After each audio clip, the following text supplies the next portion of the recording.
Hey everyone, it's me Megs, and I am here to share with you guys how I braid my hair underneath my personality protective units because I am on a recovery hair journey, right?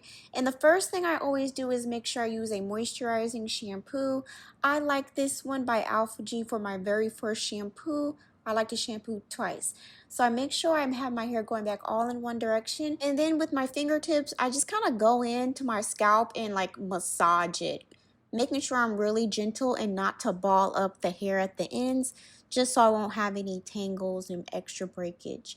So I just rinse my hair going all back in one direction for this first shampoo. And for the second round, I am going to use the Care Hydrating Detangling Shampoo. And I'm going to do a full shampooing video because in these clips alone, it doesn't show how I fully wash my hair.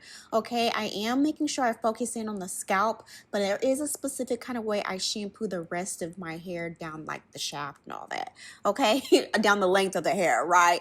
So I will be doing a video on that. So after I shampoo my hair twice with a moisturizing shampoo, I'm gonna kind of like make sure I squeeze out some of this excess water because I'm gonna go in and use this Alpha G Reconstructor. And in this video, y'all, I'm about 10 to 12 weeks post relaxer. And so I feel like this product has definitely helped me strengthen up my hair. And I use this reconstructor on moisturizing conditioning days. So I do this right before I deep condition in the shower and leave it on for about 2 to 3 minutes. And I just like massage it on my new growth, down the length of my hair, and just really make sure I'm gentle with that. And I love how my hair really reacts to this product. It feels really good. So I'm just going to go ahead and rinse this out. And then I'm going to go in with my moisturizing conditioner that I'm going to use today by Joico. And this is the Moisture Recovery Moisturizing Conditioner. And I'm going to add oils to mine. I've been using oils in my conditioners for years, and this is just what I personally do that works well for me. So with this black castor oil, I put about a quarter size. And with this jojoba oil, I put about like a dime size or so. No, that was like a quarter size. And then for my rosemary oil, I put a couple drops. I think that was probably like 9. I don't know. And for the avocado oil, I do put about a quarter size. So you don't have to use the same exact oils. You don't even have to use this many. So yeah, just choose what works best for you. And then I'm just going to mix all of this up, and it feels really good onto my hair when I do put it on there. So my hair is a little bit air dried. I never apply conditioners to my hair when it's soaking wet because I noticed when I would do that, the conditioner wouldn't really kind of absorb or take to my hair very well. So I like to have my hair just a little damp, not totally wet, but damp, and section my hair for me to apply the conditioner. Being that I am so many weeks post relaxer, I want to make sure that I get conditioner to that new growth because there is a line of demarcation there, and that's where a lot of breakage would tend to happen if you don't make sure you also condition that area too. So that's why I apply my conditioners like this, to really tend to that new growth, making sure that stays healthy and strong. So when I go to retouch it, it looks pretty good and healthy too, because the end goal is to retain that length. So I focus a lot on that new growth just to make sure that the styling is easy and that there is no breakage where it shouldn't be breakage. So I'm putting a little bit on to my palm of my hand and bring it down the whole section. So yeah, this is what I like to do, and I make sure I apply some to that new growth and massage that in like that, and then just really apply the conditioner to the individual section from the root all the way down to the ends. And then I like to twist my sections up just to make it nice and neat like that. And I'm just going to apply the conditioner in the rest of the sections of my hair, starting at the root and really making sure I kind of like work that in and bring it down the section and twist it up. I've been doing my conditioners like this for years, and it always seems to work pretty well for me, especially, ooh girl, what's going on out there? Especially when I have some new growth going on, okay? So this is how I like to pin mine. I like to pin my twist on top of my head because when I deep condition, it's gonna make sure it gets that good conditioner from this heating cap that I have here. This one is by, I forgot who this heating cap was by. Is it by Golden Hot? Okay, yes, Golden Hot. So I purchased mine from my local beauty supply store, but I do have the products that I like using in this video linked in my Amazon storefront too. So I deep condition for about 15 minutes underneath that hooded cap and then rinse out that conditioner thoroughly from root to end in the shower. And I like to pat dry my hair with a towel, okay? And I'm gonna go in with my Can2 leave-in conditioning cream. I went back to using this because it just works so well for me, especially being that I'm trying to retain length and I'm starting to retain length. And air drying this way has always worked really well for me. So I put about a dime size into my palm and really work it in on that new growth because I don't want that to get like crazy dry without product on it because we're trying to air dry. So I just apply that just kind of like loosely all over my hair and allow my hair to air dry, just going straight back in one direction, not touching it until it gets a little more damp. So this is when I'm able to start to section it off to detangle my hair because now my hair is damp enough for me to comb through it. And being that I have fine hair and it's low density too, I don't want to be really rough with my hair, which is why I like to do everything in sections. Also being that I'm recovering my hair, so it's a little fragile right now because when you have fine hair, the likelihood of it wanting to pop and break because it's fine hair is very high. So you have to treat it a little differently. So I apply that leave-in conditioner from the ends all the way up to the root.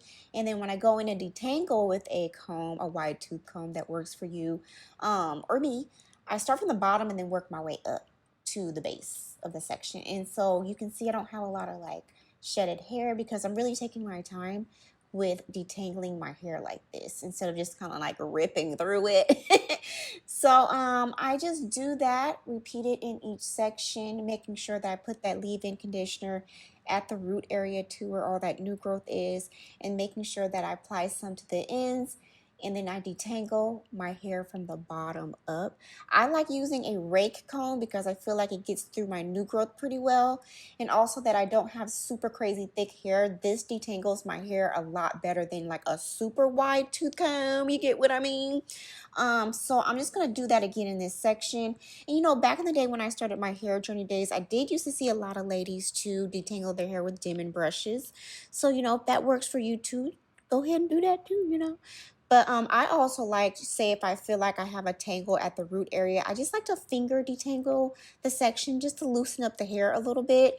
And I tend to do this a bit more when I do have a lot of new growth too. So that helps avoid any like breakage and unnecessary things too. So I am fully detangled and this is what my hair looks like today in its air dried state, with being pretty consistent with my hair journey. And you know, I'm pretty proud of this is how my hair looks even with anemia, okay? Recovering from that.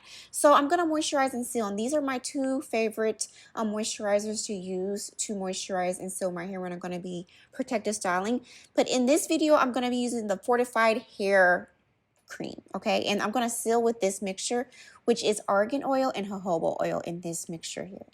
So in each section, because we kept everything separated with clips in the section that we were previously detangling our hair in, so I'm going to go in with the cream first in this section, and I'm going to split this section in half. So as you can see, if we didn't do that, I wouldn't have any moisturizer on the inside, okay? And being that I'm trying to, you know, increase my density and, you know, retain length, I want to make sure that that is all moisturized too, because we don't want our hair to be dry and break, you know. So I'm going to go ahead and seal now, making sure I do the same thing that I did before, making sure I put that product and oil on my new growth too, and just also put it within the section too from the root all the way to the end. So this is what my hair looks like when it's fully moisturized and sealed. It's very, very juicy. Okay, so it is a little bit kind of like damp, but it is not wet. Okay, so I'm just going to go ahead and now section off my hair into sections to braid it. Okay, I don't cornrow my hair because I notice when I do it, I create a lot of breakage at my base of my hair near the root. So creating these smaller sections and braiding the hair seems to work really well for me. And I like to put a little Jamaican black castor oil on the very ends and twist at the bottom of the very ends too, okay? I don't normally braid it all the way down. I just don't. I just feel like it's a little more gentle on my very ends when twisting it, you know. So I'm just gonna go ahead and feed into each section.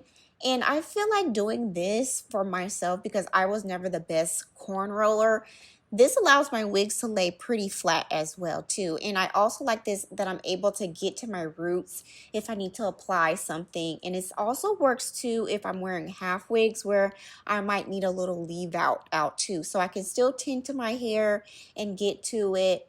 And I just feed all the remaining braids that are loose to the back, but I'm leaving the very front out because maybe during the week I might want to wear a half wig. And when I am about 10 to 12 weeks post relaxer, I tend to be more strict on protective styles starting at anything after 8 weeks post. So I'm not really combing too much in it. I'm doing a lot of these protective styles with the wigs, which is what you guys been seeing on my channel.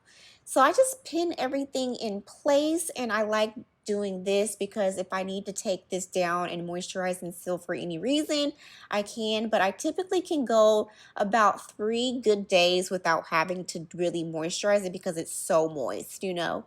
So yeah, these are some of my protective styles that I wear on top of these braids that I put in my head. So yes, you guys, if you have any questions, feel free to ask me. And as always, everything that I use will be down in the description below. And feel free to stick around my channel to watch more of my recovering hair journey videos here on my YouTube channel. And I'll see you guys later.